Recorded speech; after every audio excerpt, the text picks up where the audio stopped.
So Jidion finally put out his video where he went to TwitchCon and met Tommyinnit, and it was really interesting. The video's already hit like 2 million views as of right now, and I checked it out myself because I've talked about it probably twice now. Yeah, twice now.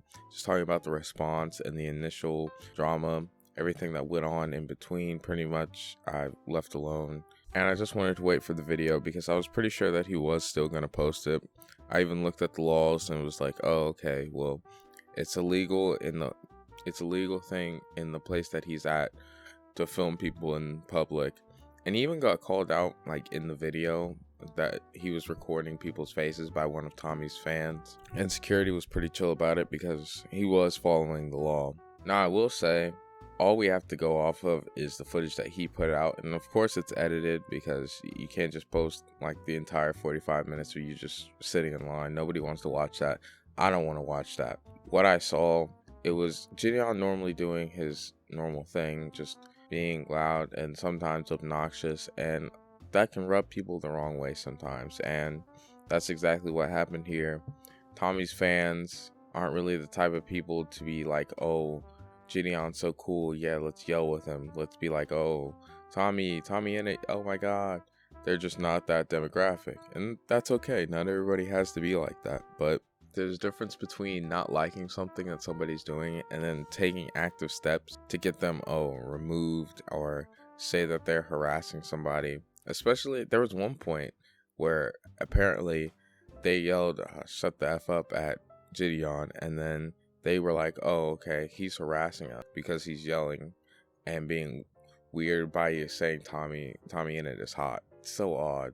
Last time I brought up how apparently he was pushing through the line, quote unquote, and people like said, hey, do you want to come get in front of us? And also, a thing I want to point out that I didn't bring up earlier was the fact that everybody that disagreed with him and was like antagonistic towards him, he blurred out their faces with like a villager from Minecraft's face. So even though he didn't have to, I think it was a good step, and it was a good idea for him to just be like, all right, I'm not going to show anybody's face because I don't want anybody to get harassed. Because even if you tell your fan base vehemently, hey, I don't want you to harass people, people will still get harassed. I mean, I saw a video from Penguin0 talking about this weird dog subreddit, and then the next day he had to come out and be like, hey, can you guys please stop harassing these people? Like, they're being weird, but they don't need to be like brigaded. Like, even if you put a disclaimer in the beginning of the video, people will still get harassed. So it's best to just blur out their face like that guy did there. It's Gideon. I'm talking about Gideon. I was so deep in trying to explain my point that I just lost focus on who I was supposed to be talking about, which is Gideon and Tommy. Apparently he also got some sort of streamer badge from one of the partners, which is really odd. I don't know how he pulled that off. That is pretty funny that apparently someone gave him their badge. It was like, I don't feel like going. It would be really funny if you went. And it was pretty funny. I mean, it was a good video. I skipped like all the beginning stuff where he was like calling people and stuff.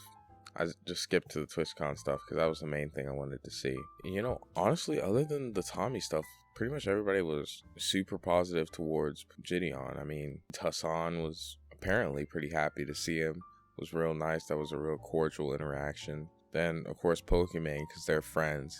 That was a good interaction as well. You know, people were coming up to him, recognizing him, being like, hey, you're pretty cool, blah, blah, blah. There was even a girl that came up to him and was like, hey, I'm Jackie Codes and I make coding videos. And she had like 2,000 subscribers when the video went up yesterday, and now she's at like almost 12K. And I'm sure she'll be at like 20K by like the end of the week.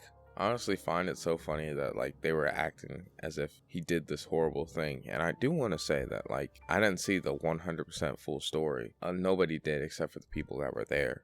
But from what I see, I'm judging off of that. And what I saw was pretty alright, you know. Nothing that was like, oh my gosh, this is so egregious. Why is he doing this? Like, he needs to leave. I'm pretty sure this is a point I brought up last time, but Gideon really has a personality that like, you're either really gonna like him and find him funny and think that, oh, sometimes he went overboard, or you're just gonna be like, oh my god, he's so annoying. He's so immature. I can't believe this. Get him away from me. That really seems like the polar opposites of the way people view him. And it's not always bad to be, someone who's polarizing, but can lead to bad situations like this, which really wasn't his fault. I mean, it was just personalities that didn't mesh well getting put together, and it just ended out badly. People who watch Tommyinnit are normally on the younger end, and as we've sort of shifted more and more into social media, it seems like more and more young people have gotten more socially awkward, and they don't know how to handle situations well. So they'll either get like really confrontational, or they'll call over security and be like, hey, that guy over there that's yelling, like, he's harassing us. Like, they don't really know how to handle situations that aren't online because they're not offline very often. More and more, we've gotten this disconnect throughout our society where people would rather be inside. People would rather stay home, be on their phones, be on their computers, and go outside and interact, because there's always that chance that you'll embarrass yourself. That if you put yourself out there, and people might not like you for who you are. So a lot of people just don't want to deal with that. And it's an unfortunate thing. All in all, the security for the place handled it pretty well. Even though Gideon, in my opinion, shouldn't have gotten kicked out, he should have been allowed to be there. Like, the fact that he didn't have a badge that was his, like, you probably gotta go, and your cameraman's gotta go too. You can't just have random people walking around. And they didn't just immediately kick him out because of the word of somebody else that was like, oh, they're harassing me, which is better than the security at Rolling Loud that kicked out that guy that got assaulted by Brittany Renner. But that's a whole different story. In my original video, I talked about the backlash that came off of this whole situation to begin with. And one of the tweets that I found really interesting was that somebody was like, we're going to mass report this as soon as the video drops. And I thought, oh, well, maybe it's for harassment and cyberbullying.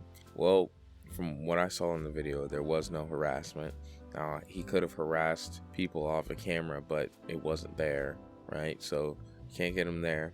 And the cyberbullying, he covered for himself by covering pretty much anybody who was antagonistic towards him in even the slightest way. He covered their face using the Minecraft villager.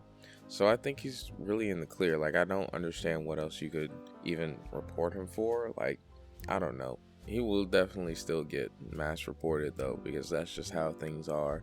People will just pick a thing. Hopefully the video still stays up, because in my opinion, from everything I saw in the video, he did nothing wrong. Now, I've said it before and I'll say it again. I don't know the full story. I didn't see it, but from what I can see, Gideon is more in the right than I originally thought he was. To end this off, I want to talk about Tommy and Gideon's interaction, because it was just so odd. Like, Gideon was like being super bubbly, and you could tell Tommy was like really uncomfortable, like even more than like that picture. Like, he definitely played it off pretty good. I'm surprised that he recognized him like in the video in the meet and greet and was like, oh, Gideon.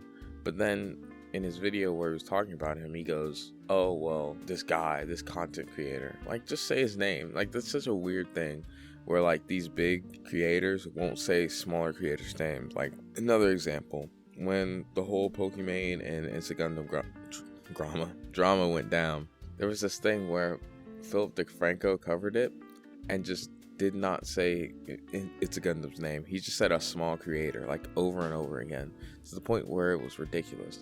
Like, just say the name. Like, fighting so hard to keep anybody from getting any type of recognition or anything. Like, I don't know. But anyway, I don't really have any much else to say.